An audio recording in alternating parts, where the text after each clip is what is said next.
Hi friends, welcome back. Hope you all are doing good.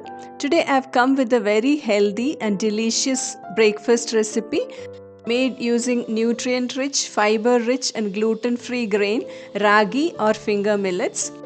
Let us go to the recipe. Take 1 tablespoon of gingerly oil, add a teaspoon of jeera, and when it splutters, add ginger and green chillies, 1 cup of chopped onions. Saute it. When the onion is slightly sauteed, we'll add 2 cups of water, which is equal to the quantity of flour taken.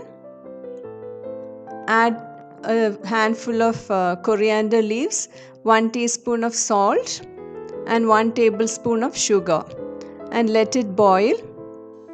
Mix it, and when the water starts boiling, we'll add 2 cups of ragi flour.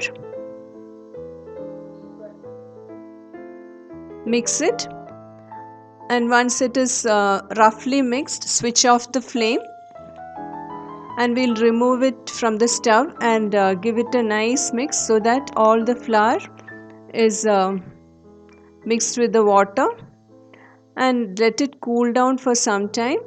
Meanwhile, let us make the chutney for the ragi roti. Here I have taken 1 cup of grated coconut, 4 tablespoons of pottu kadale or fried gram.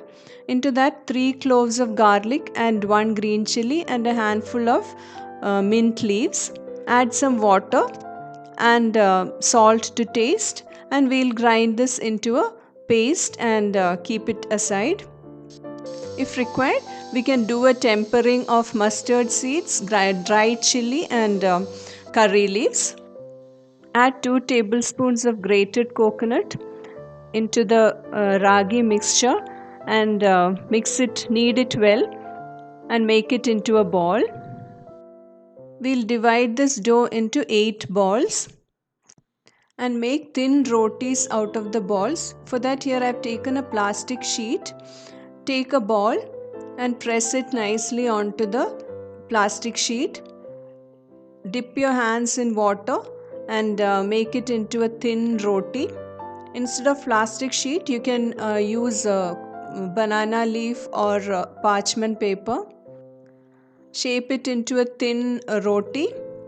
This is a very healthy and easy recipe, and if you have not yet started using ragi in your diet, please try to include ragi. It is a very nutritious grain, a rich source of calcium.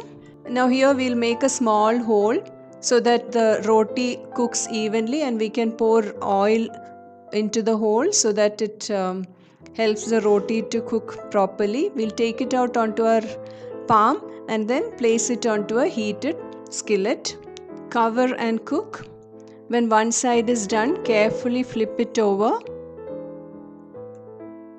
Add some oil and cook it well till it turns golden brown in color. Our delicious ragi roti is ready. Similarly, we can cook all our rotis. Here I have made 8 rotis out of this. Please do try the recipe. If you like the video, give me a thumbs up, and don't forget to subscribe to the channel if you have not yet subscribed. Thank you for watching. Take care. Bye.